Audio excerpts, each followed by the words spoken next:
In this video, we're going to take a look at the familiar concept of arc length, but now we're going to look at it in 3 dimensions.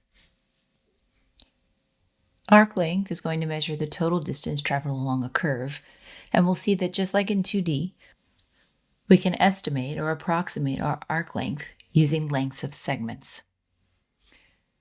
Let's see if we can find a way to derive the arc length formula in 3D. In this animation, we can see that we want to find the length of the curve between the 2 points marked in red.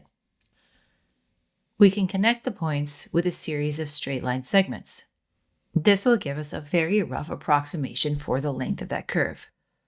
We can see then, though, that if we increase the number of segments, which also, of course, shortens the length of each segment, by adding the lengths of all of the segments we create, we can get a closer and closer approximation to the actual length of that curve. Let's see if we can use what we know to come up with a formula for the arc length.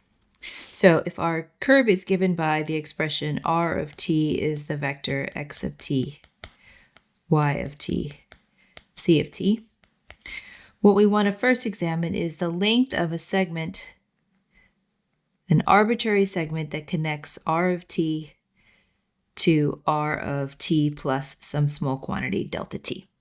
So that's length has to be the sum of the squares of the magnitudes in each of the directions.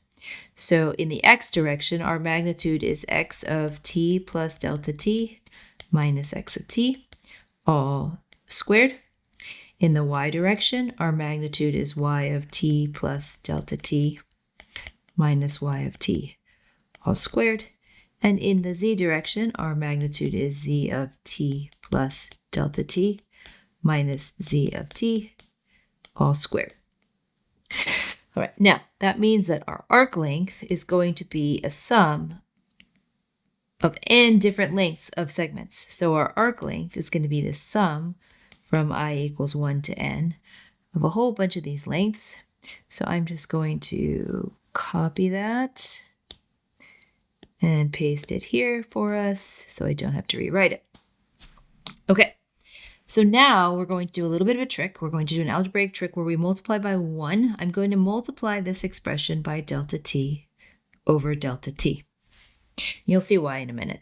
Because this makes our arc length now the sum from I equals 1 to n.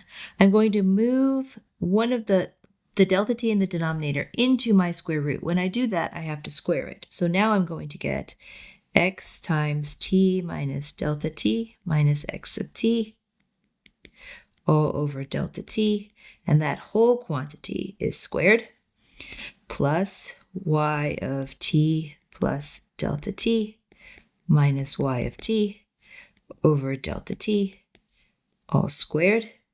And then we'll do the same thing for z of t plus delta t minus z of t over delta t, all squared. And then we still have one other delta t hanging out on the outside. The denominator 1 got squared and came into the inside of our square root. All right, now this is all an approximation for our arc length. We're now going to let the arc length be the limit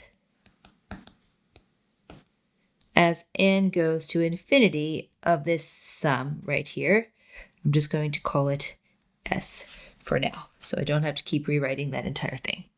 But here's what I want you to notice. Inside of the square root, this expression right here, this as n goes to infinity, notice that that also means that delta t is going to 0, so that the expression here is x prime of t, and that's squared. This expression right here is y prime of t, and then that's going to be squared. And over here, we have z prime of t, again, all squared. So our arc length, we know that what's under the square root became x prime of t squared plus y prime of t squared plus z prime of t squared. As delta t goes to 0, delta t becomes dt. And we know from integration that the sum from I equals 1 to n becomes an integral, where a and b are the region over which we're trying to find our arc length. So we have this formula for our arc length as the integral from a to b of the square root of the derivative of each of the components, which can be rewritten as the integral from a to b of the magnitude of the derivative of our original function. All right, what's our key takeaway from that? The arc length formula, if we want to find the length of some curve between two values a and b, those are generally time values, they're values for our parameter, we're going to take the integral from a to b of the square root of the x prime of t squared plus y prime of t squared plus c prime of t squared, which is of course the same thing as the integral from a to b of the magnitude of the derivative of our curve. Let's take a look at an example of this. Given the curve r of t equals cosine of t sine of tt, we want to find the arc length on the interval from 0 to 2 pi. So let's look at our derivative. R prime of t is going to be the vector negative sine of t, cosine of t, 1. So that the magnitude of r prime of t is the square root of sine squared of t plus cosine squared of t plus 1. But of course, sine squared plus cosine squared is 1, so this magnitude is the square root of 2. So our arc length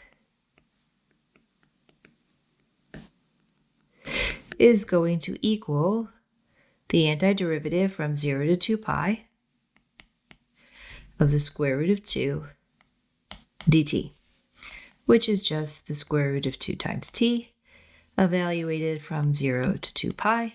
And so we see that we get 2 square roots of 2 times pi as the length of that curve. All right, let's look at another example now. This time we have the curve r of t equals 3t minus 1, 4t plus 5, and t, and we want to find the speed of both the speed of the trajectory and the arc length for 0 less than or equal to t less than or equal to 1. So we're going to once again look at r prime of t, and that is going to be 3, 4, 1. The speed then is the magnitude of r prime of t, because r prime of t represents the velocity, and that is going to be the square root of 9 plus 16 plus 1, which is the square root of 26. Our arc length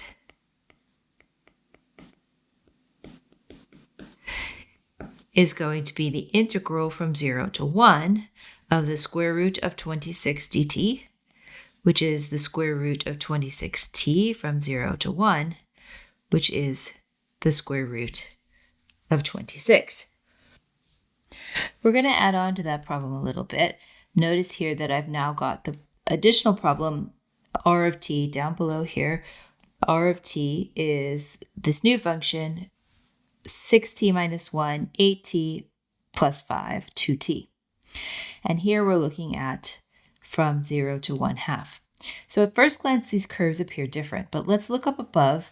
When we look at r of 0 up here, we get 2, 9, no, we do not get that. We get negative 1, 5, 0. And we look at r of 1, that's where we get 2, 9, 1. Let's look at our new curve. R of 0 is negative 1, 5, 0. And r of 1/2 is going to be 2, 9, 1. So notice that over these two time intervals, we are carving out the exact same line segment. We're carving out the exact same line segment, which means that they should have the same arc length, What's happening is in the one above, we're going at half the speed as we are in the one below. So let's verify this. Let's look at the arc length of this one. Here, our prime of t is going to be the vector 6, 8, 2, which makes our prime of t, the magnitude of our prime of t, the square root of 36 plus 64 plus 4, which is the square root of 104, which is 2 square roots of 26. Our arc length then is the integral from 0 to 1/2 of 2 square roots of 26 dt, which is 2 root 26 from 0, oops, I forgot the t in there, 2 root 26t from 0 to 1/2, which is 2 root 26 times 1/2, which is the square root of 26. And so, even though we saw that we had two different parameterizations for the same curve, our arc length is the same. So what this tells us is that even though we may be traversing the curve at different speed, the length of the curve doesn't change. All right, so summarizing what we now know about arc length, we see that it measures the total distance along a curve using the magnitude of the velocity. We also saw that arc length is independent of parameterization. In other words, regardless of how we parameterize a curve with respect to time, regardless of the speed or velocity with which we are traveling over that curve, the arc length of the curve is the same. Arc length then is going to represent a geometric quantity for us. Utilizing this idea of the geometry of a curve, we're going to see next how to parameterize curves in terms of their arc length, which will then help us to understand the idea of curvature.